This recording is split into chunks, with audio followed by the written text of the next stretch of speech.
بسم اللہ الرحمن الرحیم۔ ہمارا اورا انرجی سیریز کا یہ سیکنڈ لیکچر ہے۔ اس لیکچر کا عنوان ہم نے یہ رکھا ہے کہ مائنڈ سائنسز کے چکراس اور تصوف کے لطائف میں کیا فرق ہے۔ مائنڈ سائنسز کا کہنا ہے کہ انسان کی باڈی میں 7 چکراز ہوتے ہیں یا 7 انرجی پوائنٹس ہوتے ہیں اسپائنل کارڈ کے ساتھ، جن کے اندر بہت زیادہ انرجی موجود ہے کوائلڈ فارم میں۔ ہم ان کو ان کوائل کرتے ہیں اور استعمال میں لے کر آتے ہیں، جبکہ تصوف یا روحانیت کا ماننا ہے کہ انسان کے جسم کے اندر 6 لطائف ہوتے ہیں جنہیں لطائف ستہ کہا جاتا ہے۔ بعض کے نزدیک یہ 7 ہیں، بعض کے نزدیک 6 ہیں۔ جو روحانیت کے تصوف کے مختلف سلاسل ہیں ان میں ان لطائف کی لوکیشن میں بھی فرق ہے۔ بعض کے نزدیک 6 ہیں، لوکیشن ڈیفرنٹ ہے، بعض کے نزدیک انہی 6 کی کوئی اور لوکیشن ہے، اور بعض کے نزدیک 7 ہیں۔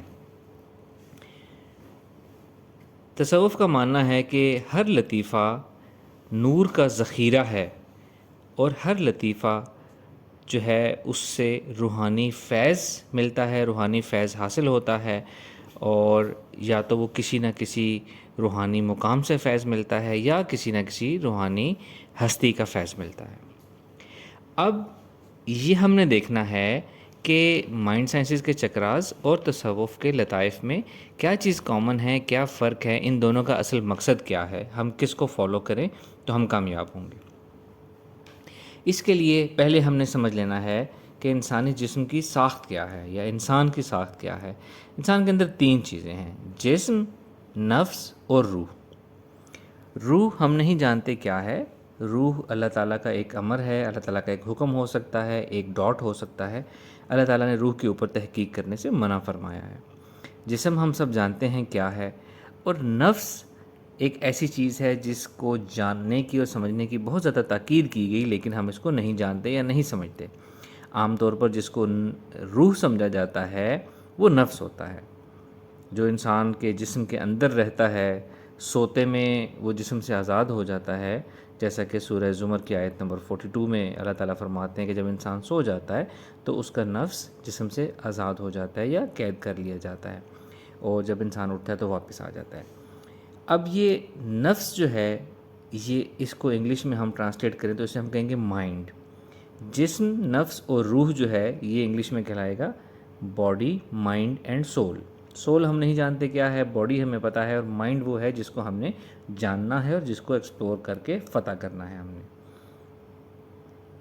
اچھا، اب یہ جو مائنڈ یا نفس ہے نا، یہی روحانیت کا اعلی کار ہے، اسی میں روحانیت کا نور ہے، اسی میں پاور ہے، اسی میں ایکسیس ہے، یہی نور کا ذخیرہ ہے۔ نفس کو کہا نفس جاتا ہے، اصل میں اس کی ماہیت جو ہے وہ روحانی ہے، اٹ از اسپرچول۔ نفس جو ہے اس کی فریکوینسی اسپرچول ہے۔ جب وہ ہماری باڈی سے نکل جاتا ہے، جب ہم سوتے ہیں، ہمارا نفس جسم سے آزاد ہو جاتا ہے تو وہ پیور اسپرچول بن جاتا ہے۔ اس کی ایکسیس، اس کی دائرہ اختیار بہت زیادہ وسیع ہو جاتا ہے جتنا روحانی دنیا کا دائرہ اختیار ہے۔ لیکن جب ہم جاگرے ہوتے ہیں اور ہمارا نفس جسم کے اندر قید ہوتا ہے تو ہمارے اس نفس کا دائرہ اختیار بھی اس خاکی جسم کی وجہ سے محدود ہو جاتا ہے، کم ہو جاتا ہے، اس کی پاورز، اس کی ایکسیس کم ہو جاتی ہے۔ جیسا کہ ہم دیکھتے ہیں، ہم جانتے ہیں کہ ہمارا آنکھوں کا دیکھنے کا ایک لمیٹڈ ویڈیو بینڈ ہے جو کہ انفرا ریڈ اور الٹرا وائلٹ کے درمیان میں رہتا ہے، جس کو ویژول لائٹ کہا جاتا ہے، جبکہ تخلیق انفرا ریڈ سے نیچے بھی ہے، الٹرا وائلٹ سے اوپر بھی ہے، جیسا کہ بعض خاص کیمروں سے دیکھا جا سکتا ہے، بعض جانور انسانی آنکھ سے زیادہ دیکھ سکتے ہیں۔ اسی طرح انسان کی سننے کی سکت بھی 20 ہرٹز اور 20 کلو ہرٹز کے درمیان ہے، جبکہ آوازیں اس کے دونوں اطراف موجود ہیں۔ تو یہ خاکی جسم کی لمیٹیشن ہے، اور جو اس خاکی جسم کے اندر جو نفس ہے وہ اسپرچول ہے، اس کی حدود بہت زیادہ ہیں، دائرہ اختیار بہت وسیع ہے۔ اگر ہم اپنے نفس کو اس جسم سے آزاد کرنا سیکھ لیں یا اس جسم کے اندر رہتے ہوئے بھی روحانی ایکسیس اس کو دلا دیں تو اس کی پاورز بہت زیادہ ہو جاتی ہیں۔ تو یہ جو چکراز یا لطائف ہیں، یہ ایسے پوائنٹس بتائے جاتے ہیں جہاں سے ہم انرجی کو ایکسپلائٹ کریں گے، انرجی کو یوز کریں گے، وہاں سے انرجی کو، نور کو نکالیں گے، تو ہمارے جسم اور نفس کے درمیان ایک لنک بنے گا جہاں سے روشنی ہمارے جسم سے اندر نفس تک داخل ہوگی اور نفس کا نور جسم سے باہر نکلے گا۔ تو یہ وہ ایکسیس پوائنٹس ہیں، یہ وہ نور کے ذخیرے ہیں، یہ وہ لطیف پوائنٹس ہیں جہاں سے ہم اپنے نفس کو ایکسیس کر سکتے ہیں جسم کے اندر رہنے کے باوجود۔ ان خاص چکراس کو، ان لطائف کو ہم یوز کریں گے اپنے نفس کے ساتھ کنیکٹ کرنے کے لیے اور نفس کو پاورفل بنانے کے لیے اور نفس کو ایکٹیویٹ کرنے کے لیے۔ تو ہم نے یہ سیکھا کہ چکراس یا لطائف جو ہیں یہ ایکسیس ہیں، یہ پاتھ ہیں اسپرچول نفس تک۔ جتنے زیادہ پاتھس ہوں گے اتنا اسپرچول ایکسیس زیادہ ہوگی، اتنا نفس زیادہ ایکٹیویٹ ہوگا۔ اب چاہے یہ چکرا ہوں یا لطائف ہوں، یہ 6 ہوں یا 7 ہوں، یہ سب کے سب پاتھس ہیں، ایکسیس ہیں، روٹ ہیں اسپرچویلٹی کے لیے، اسپرچول نفس کے لیے۔ جب ان لطائف کو، ان جگہوں کو، ان پوائنٹس کو ہم ایکٹیویٹ کرتے ہیں تو یہ ہمارے جسم کو لطیف بناتے ہیں۔ جیسے تصوف میں ایک اصطلاح استعمال ہوتی ہے لطافت، لطیف کرتے ہیں ہمیں، اور جس سے لطیف کا مطلب ہے کہ ہمارا جسم لطیف ہو رہا ہے اور ہمارا اندر کا نفس جو ہے وہ ایکٹیویٹ ہو رہا ہے۔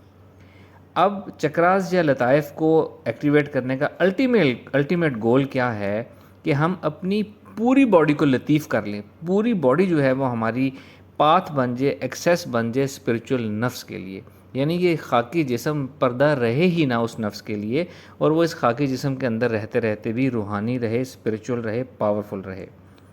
تو لطائف کی پوزیشن یا چکراز کا نمبر اور لوکیشن میٹر نہیں کرتی، یہ سب انسان کو سکھانے کے لیے کچھ خاص لوگوں نے، جنہوں نے یہ چیزیں ایکسپیرینس کی، انہوں نے انسان کو بیسک ہیومن کو، جو بگنرز ہیں، ان کو سکھانے کے لیے یہ بتایا کہ ان پوائنٹس پہ آپ ایکٹیویشن کریں، تو اس طریقے سے آپ کے اندر سے انرجی نکلے گی، آپ کا جسم لطیف ہوگا، نفس کو ایکسیس ملے گی۔ یہی تصوف میں تعلیم دی جاتی ہے۔ جیسے جیسے ہم بیسک سے ایڈوانس کی طرف جاتے ہیں تو ہم پوری باڈی کو لطیفہ بنا لیتے ہیں، پوری باڈی کو ہم چکرا بنا لیتے ہیں، اور پوری باڈی کے اندر سے ہم انرجی نکالتے ہیں تاکہ ہمارا نفس ایکٹیویٹ ہو۔ میں کیا سکھاتا ہوں، میں کیا تعلیم دیتا ہوں؟ میں یہ سکھاتا ہوں کہ ہماری پوری باڈی جو ہے اس کو ہم نے ریڈیٹنگ بنانا ہے، پوری باڈی سے ہم نے انرجی ٹرانسمٹ کرنی ہے، سر سے لے کر پاؤں تک۔ اور اس کی ایکسرسائز ہے، جیسا کہ ہم نے لاسٹ لیسن میں کور کی، تصور اور محسوس کرنے سے آہستہ آہستہ انرجی نکلنا شروع ہو جاتی ہے۔ ہیڈ سے لے کر چیسٹ، ایبڈومن، یہ 3 مین پوائنٹس ہیں۔ پوائنٹس انکریز کرنا چاہیں تو نیک، لوور ایبڈومن، اس طرح کر کے پوائنٹس انکریز کر سکتے ہیں۔ مزید اس میں ایکسیس، کسی نے ایکسیلنس حاصل کرنی ہو تو وہ یہ تصور اور محسوس کر سکتا ہے، یہ جو 6-7 پوائنٹس ہیں، 4-5 پوائنٹس ہیں، انہی کے اندر اور پوائنٹس ہیں، انہی کے ڈیپتھ میں اور پوائنٹ ہیں جس سے ڈفرینٹ انرجی نکلے گی۔ اور اس کے بعد مزید ایکسیلنس چاہیے ہو تو ہم یہ اپنی باڈی کے ڈفرینٹ پورشن میں مزید پوائنٹس بنا سکتے ہیں۔ فور ہیڈ پہ ایک سے زیادہ بنا سکتے ہیں، اپنے اسکل، سر کے اوپر بنا سکتے ہیں، نیک پہ زیادہ بنا سکتے ہیں، شولڈرز میں بنا سکتے ہیں، چیسٹ، ایبڈومن، اس کے اوپر بہت سے پوائنٹس ہم بنا سکتے ہیں، چیسٹ میں بہت سے پوائنٹس بن سکتے ہیں، بہت زیادہ انرجی ہوتی ہے اس کے اندر۔ تو جتنے ہم پوائنٹس بنائیں گے اتنا ہی ہمارے اندر جانے کا اور اندر سے روشنی باہر آنے کے راستے بنیں گے اور ہم اسپرچولی ایکٹیویٹ ہوں گے۔ تو آپ لوگوں نے اس ایکسرسائز کو زیادہ سے زیادہ کرنا ہے۔ ایکسیلنس کا طریقہ میں نے بتا دیا ہے، پہلے 3-4 مین پوائنٹس سے انرجی نکالیں، پھر انہی کے اندر مزید پوائنٹس بنائیں، پھر پوری باڈی میں پوائنٹس بنائیں، پوری باڈی کو انرجائز کریں، اس میں سے انرجی نکالیں، اور اس کے بعد جب آپ اچھی طرح انرجی نکال لیں، انرجی کو اپنی باڈی سے نکلتا ہوا محسوس کریں، دیکھیں، اور اس کے بعد اس انرجی کے سرکلز کو اپنے جسم سے نکل کر اپنے ارد گرد کے ماحول میں دور تک جاتا ہوا دیکھیں۔ یہ اصل ہمارا ٹارگیٹ ہے۔ اور جب آپ ایکسرسائز کمپلیٹ کر لیں تو اس کے بعد آپ نے اسی سچویشن میں جہاں بیٹھے ہیں ریلیکس ہو کے، آنکھیں بند کر کے، اسی انرجی بہت زیادہ ایکٹیویٹ کرنے کے بعد جو انرجی آپ کو فیل بھی ہو رہی ہوگی، آپ نے اپنے آپ کو مخاطب کر کے کہنا ہے کہ یہ میرا اسٹرانگ اورا ہے، یہ میری اسٹرانگ انر انرجی ہے، میرے نفس کی انرجی ہے، میرے مائنڈ کی انرجی ہے، میرے چکراز لطائف کی انرجی ہے، اور یہ اسٹرانگ انرجی ہر وقت میرے ارد گرد موجود رہے گی، اور اس انرجی کے دائرے کے اندر جو بھی آئے گا، نیگیٹیوٹی آئے گی، وہ بلاک ہو جائے گی، اور میں ہمیشہ پازیٹیو اور موٹیویٹڈ رہوں گا۔ Thank you very much. السلام علیکم ورحمۃ اللہ۔